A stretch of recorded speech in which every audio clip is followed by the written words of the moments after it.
فاتحہ۔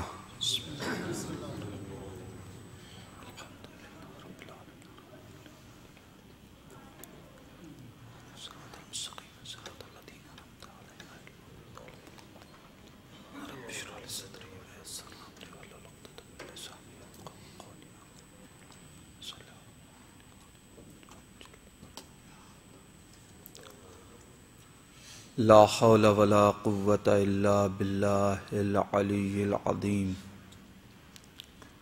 حسبنا اللہ ونعم الوکیل، نعم المولا ونعم النصیر۔ بسم اللہ الرحمن الرحیم۔ الحمد للہ الواحد الاحد الفرد الصمد الذي لم يلد ولم يولد ولم يكن له كفوا أحد، ثم الصلاة والسلام والتحية والإكرام على الرسول الأمي المكي المدني الهاشمي القرشي المطلبي مولانا ومولا الكونين جد الحسن والحسين أبي القاسم المصطفى محمد اللهم صل على محمد ولعنة الله على أعدائهم أجمعين من الآن إلى قيام يوم الدين وبعد يوم الدين۔ اللہم لعن قاتلی فاطمة الزہراء سلام اللہ علیہا، اللہم لعن قتلة الحسین واولادہ واصحابہ اجمعین۔ اما بعد فقد قال الامام الصادق علیہ الصلاة والسلام، بسم اللہ الرحمن الرحیم، کونوا لنا زینا ولا تکونوا علینا شینا۔ صلوات پڑھیں محمد و آل محمد۔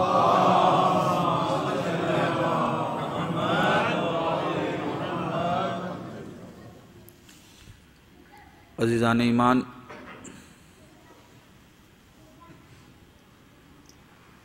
ہماری تربیت اور ہماری کامیابی کے لیے معصوم کا یہ جملہ کافی ہے کہ دیکھو، ہمارے لیے زینت کا سبب قرار پانا، ہمارے لیے ذلت اور رسوائی کا سبب قرار نہ پانا۔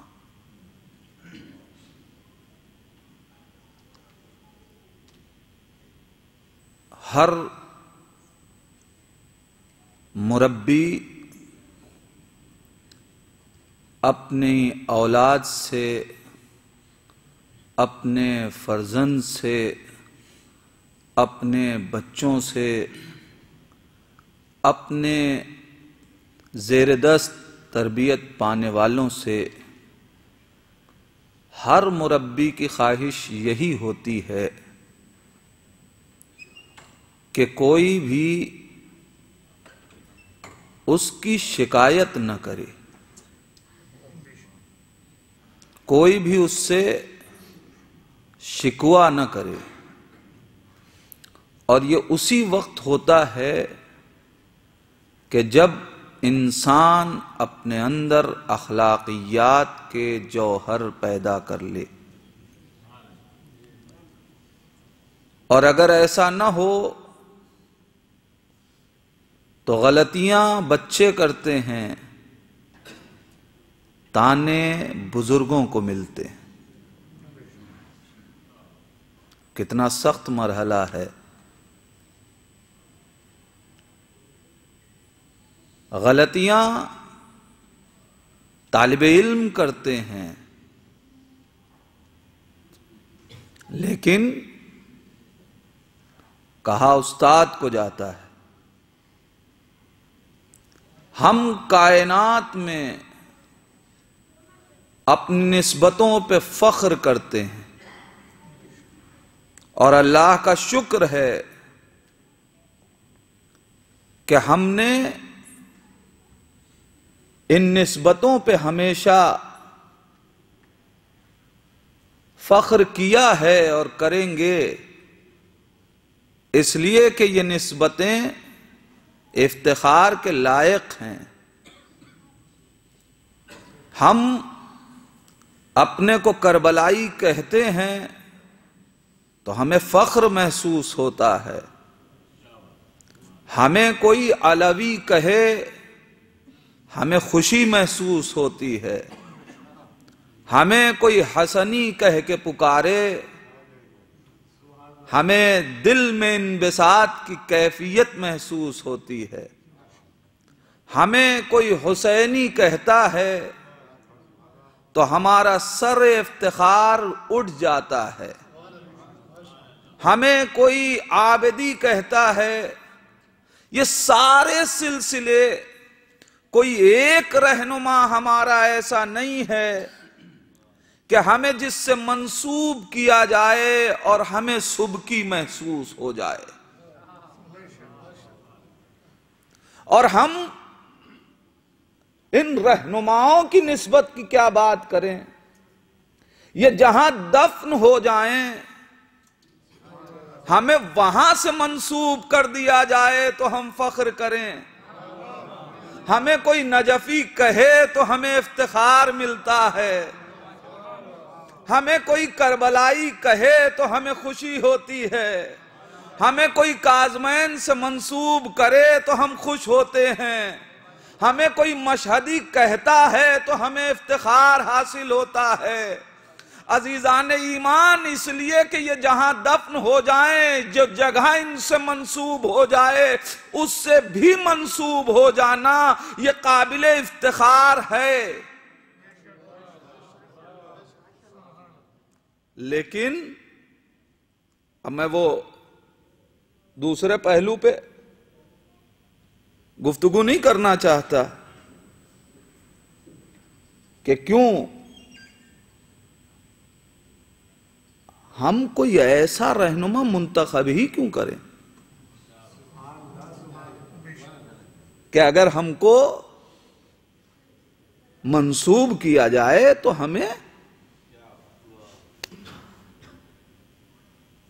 ہم نے کبھی بھی در عالم محمد سے ہر شے حاصل کی، لہذا جو شے ان سے منسوب ہو جائے وہ بھی باعظمت ہو جاتی ہے۔ لیکن عزیزان ایمان، یہ تو ان کا کرم ہے، یہ تو ان کی فضیلتیں ہیں، یہ تو ان کی کرامتیں ہیں کہ جس پہ ہم نسبت حاصل کر کے فخر محسوس کرتے ہیں۔ لیکن اگر یہ نسبتیں صرف نسبت تک رہ جائے، عزیزان ایمان، اگر خدا نخواستہ کوئی کربلا سے زیارت کر کے آئے اور اس کے بعد کوئی ایسا عمل انجام دے دے کہ جو اس کی شایان شان نہ ہو، اور اگر کوئی یہ کہہ دے کہ شرم نہیں آتی، یہ کہنے کا کیا مطلب ہے؟ یعنی جو کربلا جا چکا، اب اس سے انسان کو توقع یہ ہے کہ وہ کرے جو حسین چاہتے ہیں۔ اگر کوئی نجف زیارت کر چکا تو اب کائنات کو توقع یہ ہے کہ ہم وہ کریں جو علی چاہتے ہیں، ہم ویسے بنیں جیسے اہل بیت چاہتے ہیں۔ عزیزان ایمان، ایسا نہ ہو کہ کہیں ہم انجام دیں عمل اور ہمارے عمل کی نسبت ہمارے کام کی بنیاد پہ تانا کہیں اور تک پہنچ جائے۔ بات صرف اتنی نہیں ہے، تاریخ کے واقعات پڑھیں۔ ایک شخص ہے کہ جو خدا کو قبول نہیں رکھتا، دہریہ ہے، امام کے ایک شاگرد کے پاس آیا، امام جعفر صادق علیہ السلام،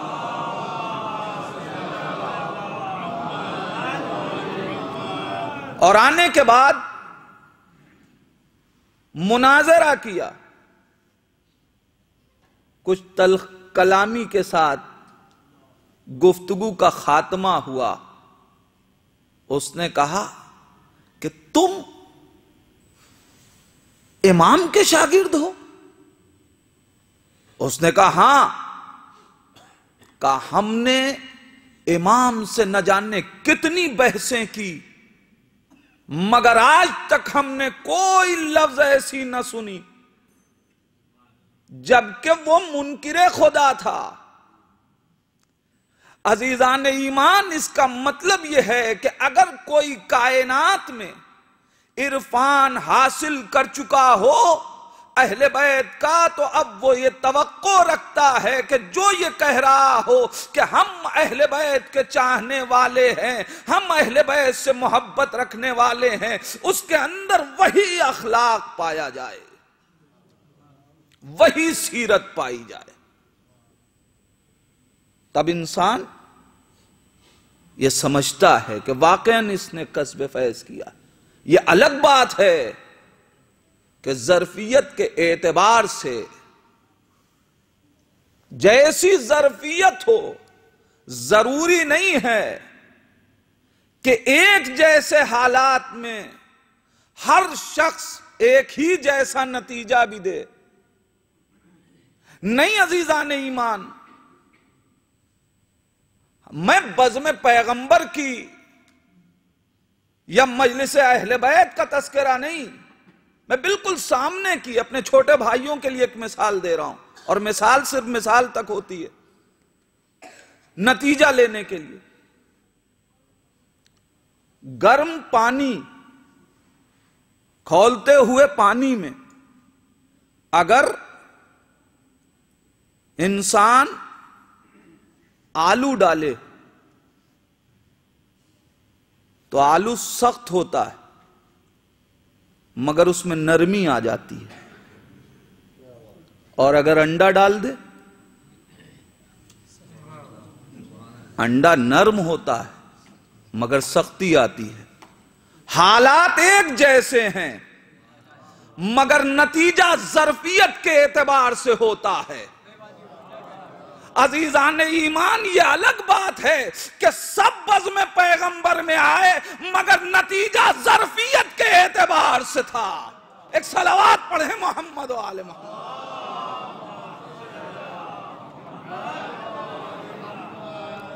کہنے کا مطلب یہ ہے کہ یہ سچ ہے کہ انسان ظرفیت کے اعتبار سے، مگر یہ وہ ہیں کہ جو ظرفیت ایجاد کرتے ہیں۔ انسان چاہے تو ایک پانی میں اتنی صلاحیت ہو کہ اگر پتھر کے وجود پہ بار بار ٹپکتا رہے تو اس میں بھی ظرفیت ایجاد کر دے۔ عزیزان ایمان، محبت اہل بیت میں کیا پانی سے کم طاقت پائی جاتی ہے؟ جو پانی ان کی محبت میں خلق ہوا، اس کا مطلب یہ ہے کہ ہم نے نہیں چاہا۔ ہم مجلسوں میں اسی لیے آتے ہیں کہ بار بار یہ تذکرے سن کے، بار بار اخلاق اہل بیت سن کے، بار بار فضیلت اہل بیت سن کے، بار بار ذکر اہل بیت سن کے ہم اپنے اندر ظرفیت پیدا لیں.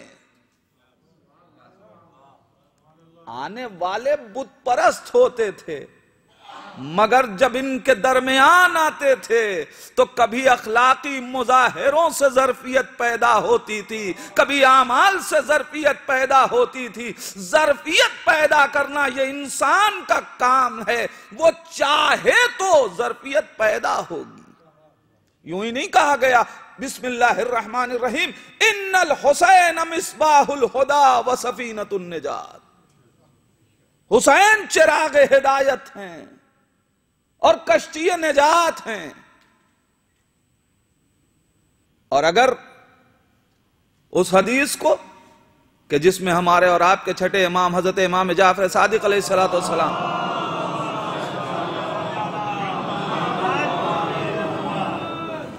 نحنو سفن النجاہ، ہم سب سفینہ نجات ہیں،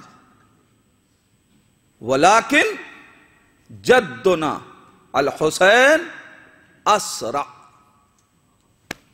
ہم سب کشتی نجات ہیں مگر ہمارے جد حسین ان تمام کشتیوں میں سب سے تیز راہ نجات اور ساحل نجات تک پہنچانے والے. آپ ذرا پہچانیں، امام فرما رہے ہیں رسول اسلام نے کہا. لیکن عزیزان ایمان، اگر صرف ہم نے دعوی محبت رکھا کہ ہم حسین کو چاہتے ہیں لیکن اپنے اندر ظرفیت پیدا نہ کی، تو کیا ہم صرف ان تعریفوں کے ذریعے نجات حاصل کر سکتے ہیں؟ میں ایک مثال دوں. امام حسین کیا ہیں؟ کشتی نجات. ایک شخص ہے کہ جو ساحل پہ کھڑا ہے،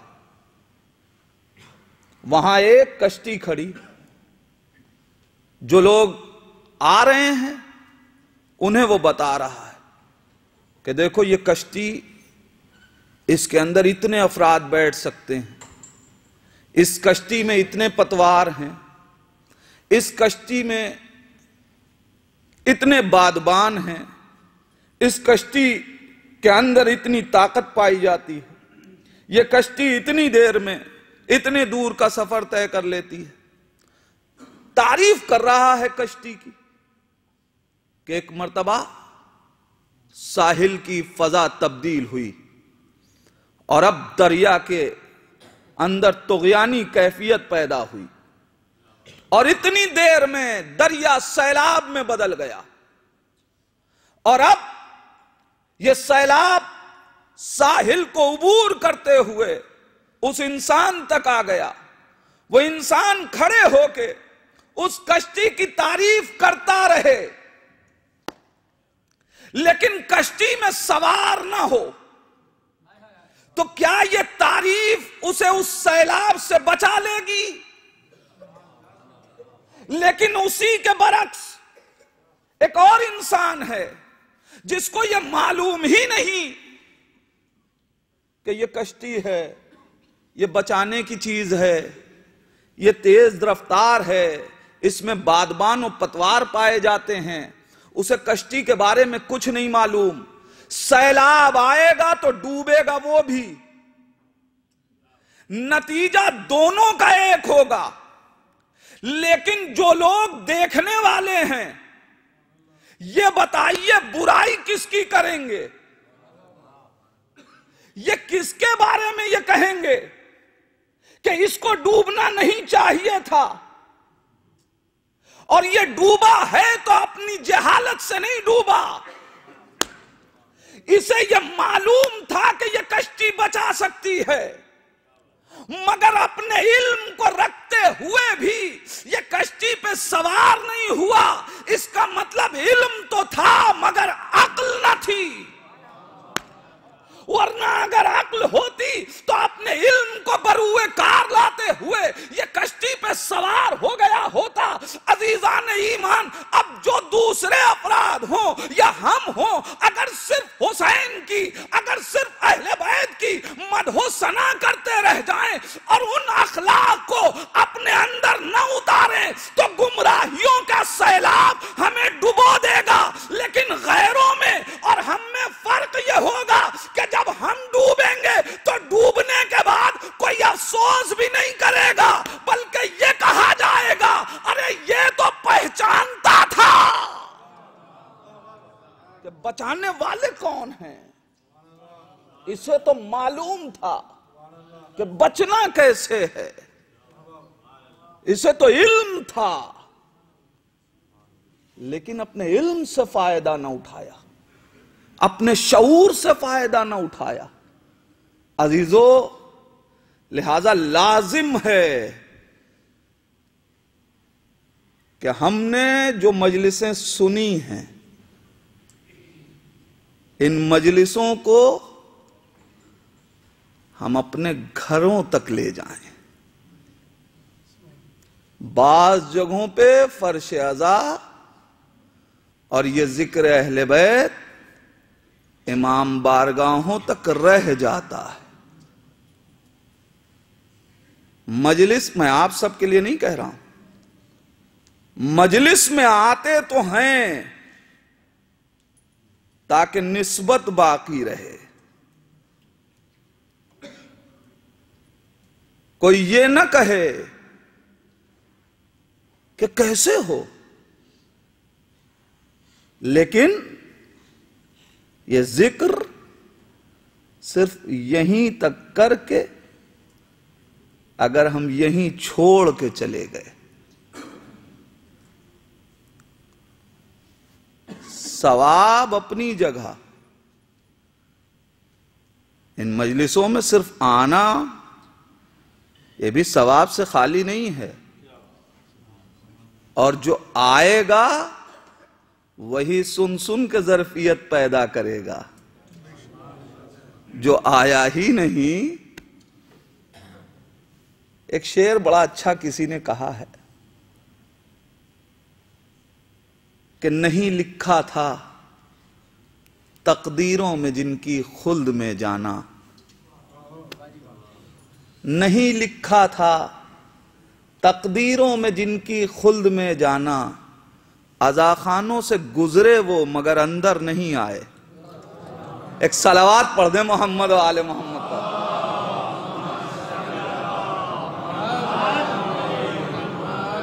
تو یہ اندر تک آنا یہ خود کمال ہے، یہ ظرفیت ایجاد کرتا ہے. اور اگر ظرفیت کی بات نہ ہو، آمادگی کی بات نہ ہو، تو میں ایک سوال کر رہا ہوں، غور کیجئے گا. یہ بتائیے کہ ہم نے کبھی سوچا شہادت 10 محرم کو ہوئی ہے،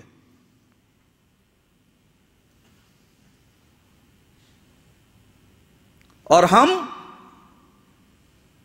چاند رات سے فرش عزا بچھاتے ہیں، عزاخانے سجاتے ہیں، اور جس دن سرکار سید الشہداء شہید ہوئے ہم نے عزاخانے بڑھا دیے، اور ہم یہاں جو مجلسیں ہو رہی ہیں بات وہاں کی نہیں ہے. ایسے قریوں کا تصور کیجئے کہ جہاں 10 دن کے بعد کوئی عزادار رہتا ہی نہیں، سب اپنے اپنے شہروں میں چلے جاتے ہیں. تو ظاہراً تو شعور یہ کہہ رہا ہے کہ اصل عزاداری کب سے شروع ہونی چاہیے؟ 10 محرم سے. پہلی محرم کوئی شہید نہیں ہوا، ہم گریہ کر رہے ہیں، ہم نے عزاخانے سجا دیے. 9 دن جہاں کوئی شہادت نہیں ہے، ان دنوں میں مجالس عزا کا اہتمام، ان دنوں میں مجالس عزا میں شرکت، ان دنوں میں ہم سب کچھ چھوڑ دیتے ہیں کہ اب صرف ذکر حسین، صرف مجلس حسین، صرف عزاداری، صرف ماتم، ہمیں کچھ یاد نہیں رہتا۔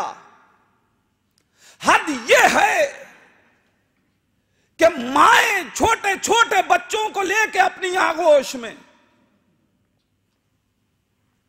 مجلسوں میں نکل آتی ہیں، کوئی اہتمام گھر میں نہیں،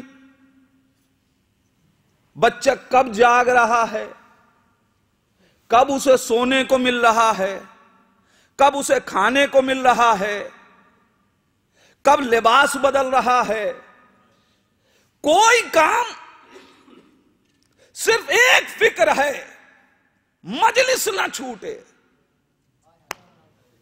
ذکر حسین میں شرکت ہو جائے، جبکہ ظاہراً ذہن یہ کہہ رہا ہے کہ اصل شرکت تو اس وقت سے ہونی چاہیے کہ جب 10 محرم کو یہ سب شہید ہو رہے ہیں، تو اب 10 سے مجلسیں ہوں، اب تو عاشور کے بعد عزا خانے سجنے چاہیے، یہ پہلے سے کیوں؟ عزیزوں، کوئی چیز ہمارے یہاں رسمی نہیں ہے، ہم صرف رسمن چلی آ رہی ہے تو نہیں کرتے، اس کے پیچھے ایک فلسفہ ہے کہ یہ 9 دن آخر کیوں ہم حسین کی عزاداری، جبکہ حسین ابھی ظاہراً شہید نہیں ہوئے مگر فرش عزا بچھائے ہیں، وجہ یہ ہے کہ 9 دن پہلے سے تمہیں آمادہ کیا جاتا ہے کہ پہلے غم حسین میں شرکت کر کر کے ان آنسوؤں کے ذریعے اپنے قلب کو آمادہ کر لو، تاکہ شہادت حسینی کے اوپر تم ویسے آنسو بہا سکو جو رونے کا حق ہے۔ یہ 9 دن یوں ہی نہیں آتے، یہ آنسو جب ہمارے گناہوں کو پاک کر دیتے ہیں، یہ گریہ جب ہمارے وجود کو طاہر کر دیتا ہے، یہ تذکرہ جب ہماری سماعتوں میں ان کی طہارتوں کے رس گھول دیتا ہے، جب بات سماعتوں سے گزر کے قلوب کے اندر اتر جاتی ہے، ورنہ جو انسان صرف عاشور میں آنے کا عادی ہے، آپ اس کے اوپر غم کا وہ تاثر نہیں دیکھتے، کیوں؟ اس لیے کہ اس نے اپنے دل کو ابھی آمادہ ہی کہاں کیا۔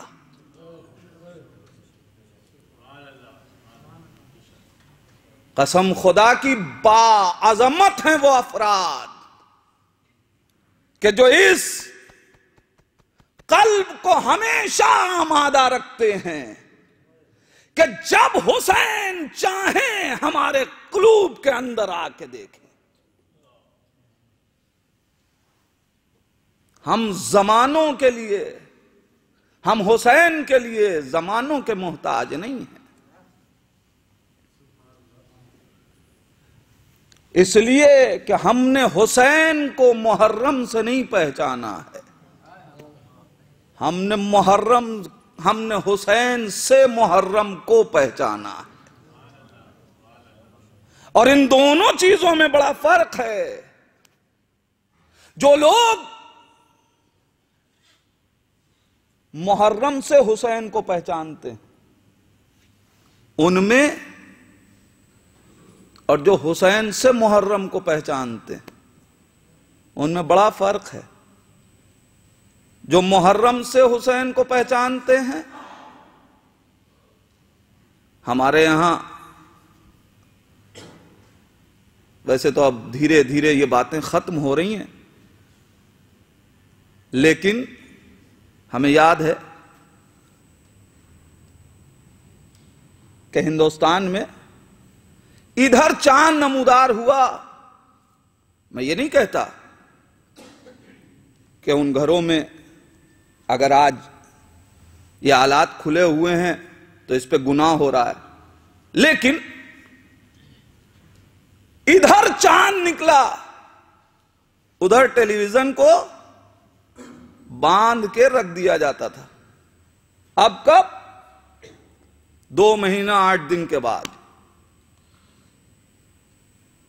کیوں؟ کس لیے؟ نہیں صاحب اب نہیں کھلے گا. چلیے وہ تو مرحلہ اپنی جگہ، آپس میں دوست. دیکھو محرم ہے، محرم میں جھوٹ نہیں بولا جاتا، اس کا مطلب کیا دوسرے ایام میں جھوٹ جائز ہو گیا؟ عزیزان ایمان کیا ہے؟ کہیں ایسا تو نہیں ہے کہ ہم نے محرم سے حسین کو لیا تو جب محرم آیا تو اب ہم سب چھوڑ رہے ہیں کہ حسین آ گئے، اب گناہیں نہ ہوں اس لیے کہ حسین آ گئے. چلیے اتنی بات تو سمجھ میں آئی کہ جہاں حسین ہو وہاں گناہیں نہیں ہوتی، تو پھر حسین کو کسی زمانے میں اپنے قریب نہ رکھیے. ہر زمانے میں جب حسین قریب ہوں گے تو پھر گناہیں قریب نہیں آئیں گی. یا علی، ہم کیوں زمانوں سے ہم کیوں محدود کر رہے ہیں؟ حسین کو محرم سے غیر پہچانتے ہیں. اتنی معرفت تو غیروں میں پیدا ہوتی ہے. صاحب محرم آ گیا، اچھا اب امام صاحب کا دن ہے، یہ تو وہ بھی پہچان جاتے ہیں، لیکن ہمیں حسین سے اپنے ایام کو پہچاننا ہے. اور یہ یاد رکھیے گا کہ اگر ہم نے کربلا سے حسین کو پہچانا تو پھر یہ ممکن ہے کہ ہم دشمن کے ساتھ ہو جائیں اور پہچان لیں کربلا میں آ کے حسین کو. جب حسین کو کربلا سے پہچانیں گے تو حسین کے قتل کے بعد ہاتھ ملیں گے کہ کاش حسین بلا رہے تھے چلے گئے ہوتے. جن لوگوں نے کربلا سے حسین کو پہچانا تھا وہ بعد میں کفے افسوس مل رہے تھے، لیکن جن لوگوں نے حسین سے کربلا کو پہچانا تھا انہوں نے حسین کا ساتھ کہیں نہ چھوڑا. اس لیے کہ کربلا سے حسین کو نہیں، حسین سے کربلا کو پہچانا جائے گا. وہ اور افراد ہیں کہ جہاں حسین کسی شخص کا محتاج ہو اپنے تعارف کے لیے، حسین خدا اور رسول پہچنوا چکے، لہذا اب ہمارے اندر تبدیلیاں کب آ جائیں گی؟ جب ہم نے حسین کو اپنے وجود میں رکھ لیا. اگر ہم نے کردار حسین کو اپنے اندر اتار لیا تو پھر اب ہم کو کوئی ظلم کے قریب نہیں کر سکتا. اگر ہم نے حسین کو اپنے وجود میں اتار لیا تو پھر اب ہم کو کوئی جھوٹ سے قریب نہیں کر سکتا. اگر ہم نے حسین کو اپنے وجود میں اتار لیا تو پھر اب ہم کو کوئی بے عدالتی پہ مجبور نہیں کر سکتا، اس لیے کہ حسین ہوں تو ساری فضیلتیں ہیں. حسین چراغ ہدایت ہیں، حسین کشتی نجات ہیں. اور جب ہم نے اس بات کو سمجھ لیا تو پھر اب یہ کیا کہ تعریف ہم کریں سوار کوئی اور ہو. اگر کوئی غیر یہ کہہ رہا ہے کہ اگر حسین جیسا، ایک عیسائی کا جملہ، اگر کوئی حسین جیسا لیڈر ہمارے پاس ہوتا، کوئی کربلا جیسی داستان ہمارے پاس ہوتی، تو ہم ساری کائنات کو حسینی بنا چکے ہوتے. عزیزان ایمان، یہ الگ بات ہے کہ اس نے جو کہا ہے، میں اس سے پلٹ کے اتنا ضرور کہوں گا کہ اگر تم پہچان گئے کہ کربلا کسی شرف کا نام ہے، حسین کسی ہادی کا نام ہے، تو دوسروں کو بنانے سے پہلے خود بن جاؤ.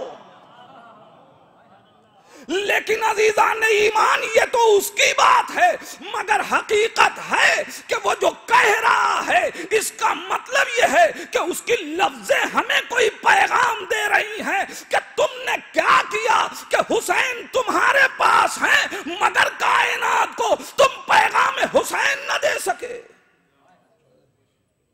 عزیزان ایمان، ہمیں اخلاق اہل بیت سیکھنا، ہمیں کردار اہل بیت سے روشنی حاصل کرنی.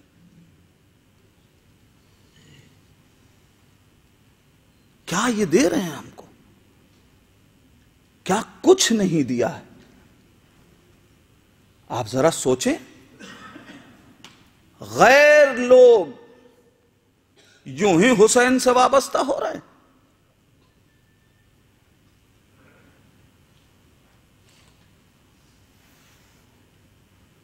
چراغ ہدایت، چراغ کسے کہتے ہیں؟ روشنی کو. روشنی میں جاذبیت پائی جاتی ہے، کشش پائی جاتی ہے. اندھیرے میں کوئی کشش ہوتی ہے؟ نہیں. کیا ہے دلیل؟ ایک صحرا ہو،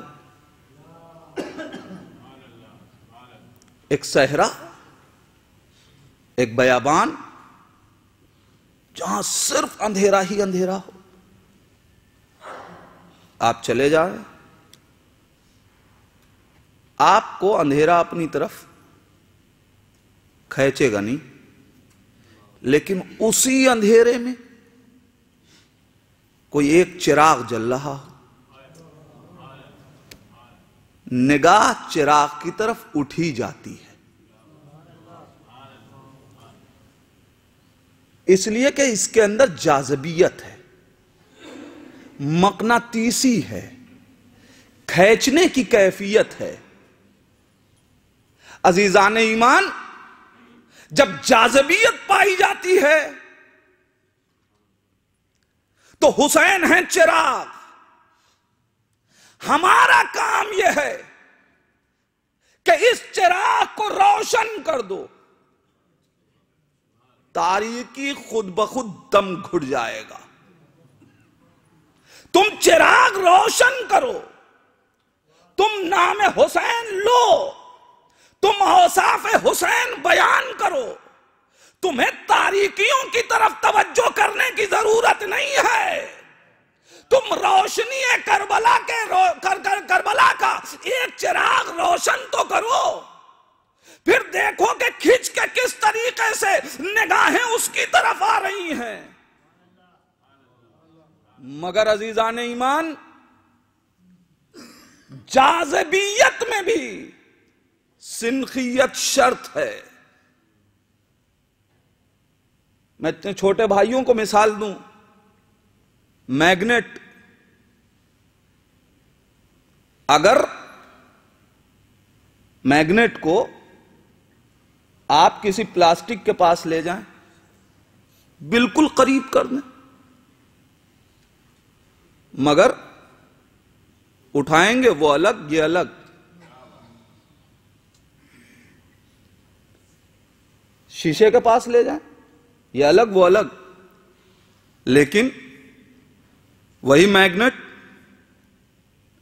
دور رکھا ہو لوہا، وہ کھینچ لے گا۔ کیوں؟ کہ اس لیے کہ سنخیت ضروری ہے۔ لوہا چھوٹا ہو بڑا ہو، مگر اپنی طرف وہ جذب کرے گا۔ اچھا ٹھیک ہے، ہم اس لوہے کے درمیان اور میگنیٹ کے درمیان اگر ایک موٹی سی دیوار کھڑی کر دیں، اب اس کے قریب کریں، لیکن اسی دیوار کو ہم اور نازک بنا دیں، ایک کاغذ ہو، اب کیا یہ کاغذ روک پا رہا ہے؟ نہیں روک پائے گا۔ کیوں؟ اس لیے کہ اب اس میگنیٹ میں طاقت زیادہ ہے۔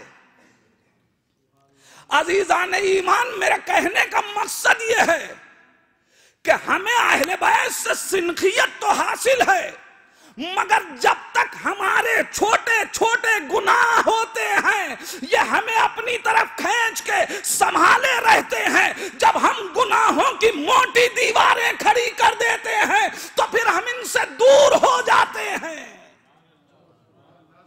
مرحلہ یہ ہے۔ اللہم صلی علی محمد وعلی محمد۔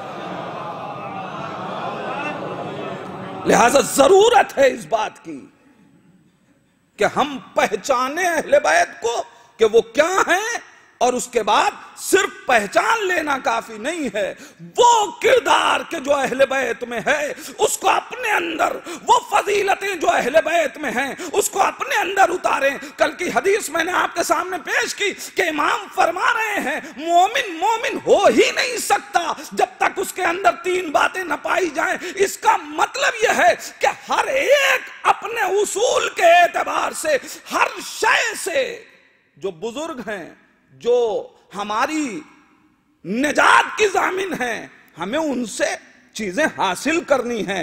اگر حاصل نہیں کی تو صرف ذکر سن کر کے ثواب مل جائے گا۔ ہو سکتا ہے کہ آتے آتے ظرفیت پیدا ہو جائے، اور خدا کرے کہ اگر ہمارے اندر ابھی ظرفیت نہیں ہے تو وہ ظرفیت پیدا ہو جائے، اس لیے کہ یہ حر بنا سکتے ہیں، ان کے اندر یہ صلاحیت ہے کہ یہ ظرفیت ایجاد کریں۔ یہ ایک شب میں نہیں عزیزان ایمان، ایک شب میں ہر نہیں بنا۔ حسین نے جب لجام فرس پہ ہر نے ہاتھ ڈالا تھا، ظرفیت وہاں سے ایجاد کرنا شروع کیا۔ سکلت امک یا ہر، اے ہر تیری ماں تیرے ماتم میں بیٹھے۔ حسین کسی کو بد دعا نہیں دیتے۔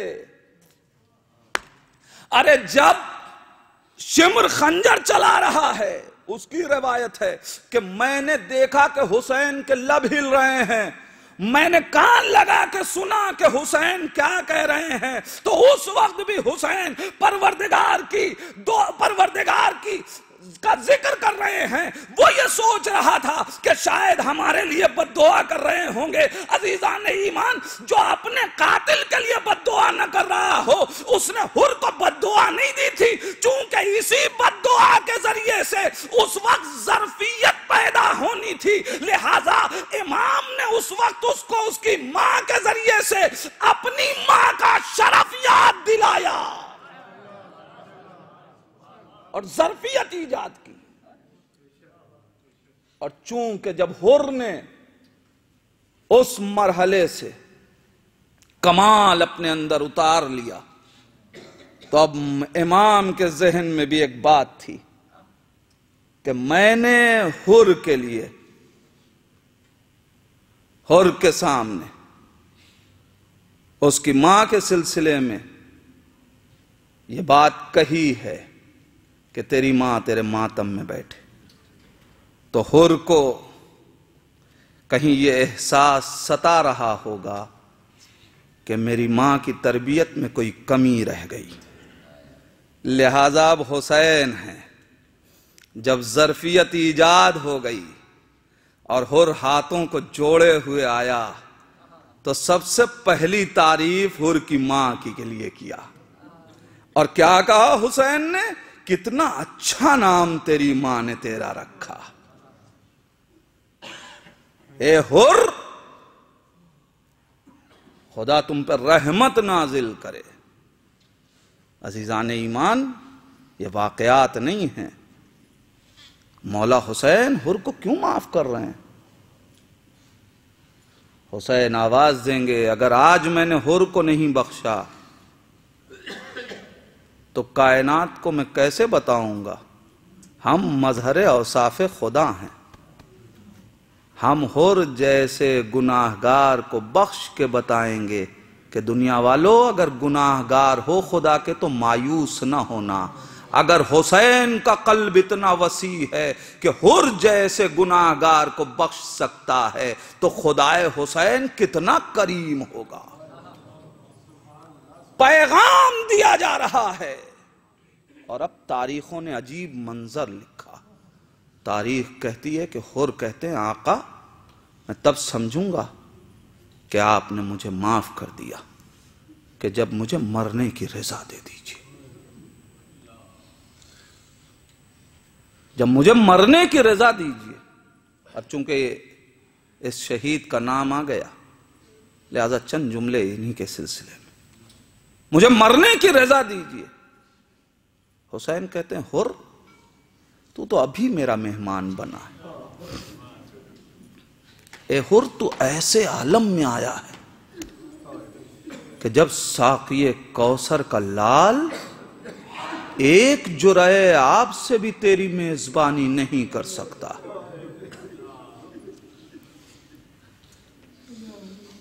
اے حر تو ایسے عالم میں آیا ہے۔ مرحوم قاسم شبیر نصیر آبادی نے اسی حسین مظلوم کے قلب کی کیفیت کو اس طریقے سے بیان کیا کہ تڑپ تڑپ اٹھی بیچارگی سخاوت کی،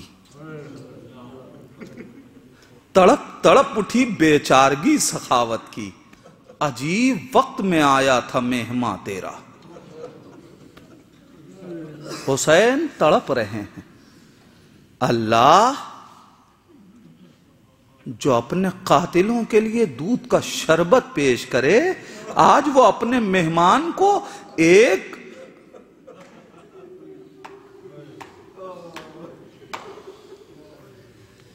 عجب نہیں کہ حر کا دل خود بھی تڑپ گیا ہو۔ مولا آپ نہ تڑپیں، اس لیے کہ اگر میں نہ لایا ہوتا تو یہ پانی بند کہاں ہوتا۔ حسین کہتے ہیں کہ حر ابھی تو آیا، اور کہتے ہیں نہیں آقا مجھے مرنے کی رضا دے دیجیے۔ جی چاہتا ہے دست ادب چھوڑ کے حر سے پوچھوں، اے حر ابھی تو حسین کے پاس آئے ہو، اب تو ہونا یہ چاہیے کہ تم کچھ دیر حسین کے ساتھ رہو، کچھ وقت حسین کے ساتھ گزارو۔ اے حر یہ مقتل جانے کے لیے اصرار کیوں ہے؟ عجب نہیں حر آواز دیں کہ میں حسین سے اس لیے کہہ رہا ہوں، ایسا نہیں ہے کہ حر کو اب یہ خوف ہے کہ کہیں میں پھر پلٹ نہ جاؤں اس لیے میں جلدی شہید ہونا چاہتا ہوں۔ عجب نہیں حر آواز دے کہ نہیں میں اب پلٹنے والا نہیں ہوں، میں جلدی اس لیے کر رہا ہوں کہ مجھے خوف یہ ہے کہ کہیں کوئی بچہ خیمے سے نکلے اور مجھے دیکھ کے جا کے ماں سے یہ نہ کہے اماں وہی آیا ہے جس نے بابا کے لجام فرس پہ ہاتھ ڈالا۔ اماں وہی آیا ہے جو ہمیں گھیر کے کربلا لایا۔ جزاکم ربکم۔ حسین نے اجازت دی، جاؤ حر۔ حر کہتے نہیں آقا، مجھ سے پہلے میرے بیٹے کو اجازت دیجیے، ذرا میں بھی تو دیکھوں کہ ضعیفی میں جوان بیٹے کا داغ دل پہ کیا اثر کرتا۔ جزاک اللہ، خدا ان آوازوں پہ اپنی رحمت نازل کرے۔ حر کا بیٹا میدان میں گیا، جنگ لڑی، ایک آواز آئی، بابا سلام آخر قبول کیجئے۔ عزادارو، حر سے پہلے حسین جوان بیٹے کے سرہانے گئے۔ اے حر، جوان بیٹے کے لاشے کو بوڑھا باپ نہیں اٹھاتا۔ اے عزاداروں، میں کہوں گا آقا حسین یہ جملہ کہنے سے پہلے دیکھ لیجئے کہیں زینب سن نہ رہی ہو۔ اے حر، جوان بیٹے کا لاشا بوڑھا باپ نہیں اٹھاتا۔ یہ کہہ کے حر کے لال کا لاشا اٹھانے حسین پہنچے۔ عزادارو، صبح عاشور ہے، صبح عاشور ہے، ایک جملہ کہہ رہا ہوں، احساس کیجئے گا۔ حسین میدان میں پہنچے، گھوڑے سے اترے نہیں بلکہ گھوڑے سے جھکے اور حر کے جوان بیٹے کا لاشا اٹھا لیا۔ کیا سنا آپ نے عزادارو؟ کربلا میں یہ صبح عاشور ہے کہ جب حسین کے جسم میں اتنی طاقت ہے کہ جوان کا لاشا حسین نے جھک کے اٹھا لیا، مگر اللہ عصر عاشور ایک اور جوان ہے جس کا لاشا تاریخ کہتی ہے حسین کبھی اٹھاتے ہیں کبھی رکھتے ہیں، کبھی اٹھاتے ہیں کبھی رکھتے ہیں۔ حسین سے لاشا اٹھایا نہیں جاتا، روایت کہتی ہے علی اکبر کے بازوؤں کو حسین نے اپنے گلے میں ڈالا، علی اکبر کے سینے سے حسین نے اپنا سینہ لگایا اور کھینچتے ہوئے ارے خیمے تک غریب حسین اپنے جوان کا لاشا لائے، مگر جب خیمہ قریب آیا ایک آواز دی، اے بنی ہاشم کے بچوں، جوان کا لاشا بوڑھا باپ آؤ مدد کرو، حسین سے لاشا نہیں ہو۔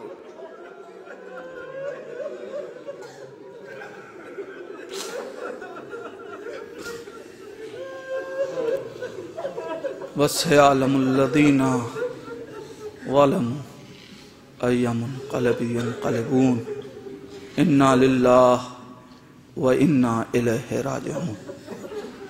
پروردگار تجھے واسطہ ہے محمد و آل محمد کا، ان آوازوں پہ اپنی رحمت نازل فرما۔ پروردگار تجھے واسطہ ہے محمد و آل محمد کا، جملہ اموات مومنین و مومنات کی مغفرت فرما۔ پروردگار تجھے واسطہ ہے محمد و آل محمد کا، جہاں جہاں بھی اہل بیت کے چاہنے والے حسین کے عزادار، پروردگار ان کی جان، مال، عزت، آبرو کی حفاظت فرما۔ پروردگار تجھے واسطہ ہے محمد و آل محمد کا، علماء کرام، آیات اعظام، ذاکرین ذوی الاحترام، نوحہ خان حضرات، ماتمی حضرات، پروردگار ان کی توفیقات میں اضافہ فرما۔ بار الہ تجھے واسطہ ہے محمد و آل محمد کا، جو بیمار ہیں انہیں شفاء کامل و عاجل عطا فرما۔ میرے اللہ جو پریشان حال ہیں ان کی پریشانیوں کو دور کر دے۔ اے میرے پروردگار جو جوان رزق و روزی کی تلاش میں آئے ہیں، پروردگار جو بے روزگار ہیں ان کو رزق و روزی عطا فرما، جو برسر روزگار ہیں ان کی رزق و روزی میں برکت عنایت فرما۔ میرے اللہ تجھے واسطہ ہے محمد و آل محمد کا، جہاں جہاں بھی ذکر حسین ہو رہا، میرے اللہ ان جگہوں پہ اپنی رحمتوں کو نازل فرما۔ پروردگار تجھے واسطہ ہے محمد و آل محمد کا، ہمیں اہل بیت کے لیے اور اپنے خانوادے کے لیے عزت کا سبب قرار دینا، ذلت و رسوائی کا سبب قرار نہ دینا۔ پروردگار تجھے واسطہ ہے محمد و آل محمد کا، جن کے والدین کا سایہ ان کے سروں سے اٹھ گیا ہے، پروردگار ہمارے ذکر کو ان کے نام عمل میں منتقل فرما۔ پروردگار جن کے والدین کا سایہ ان کے سروں پہ سلامت ہے، انہیں صحت و سلامتی اور طول عمر عطا فرما۔ میرے اللہ، جن لوگوں نے بھی دعاؤں کے لیے کہا ہے، پروردگار ان کی تمام شرعی حوائج کو پورا کر دے۔ جو لوگ مشتاق حج و زیارات ہیں، ان کو حج و زیارات سے مشرف فرما۔ ہم سب کا پرسہ صاحب عزا امام زمانہ کی خدمت میں پہنچا دے۔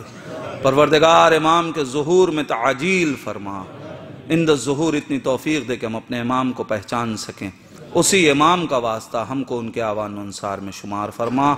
ربنا تقبل منا انکا انت السمیع الدعا۔ آپ حضرات سے گزارش ہے، ایک بار سورہ حمد 3 مرتبہ سورہ اخلاص کی تلاوت فرما کر جو لوگ اس دنیا سے چلے گئے ہیں ان تمام مرحومین کی ارواح کو ایصال فرما۔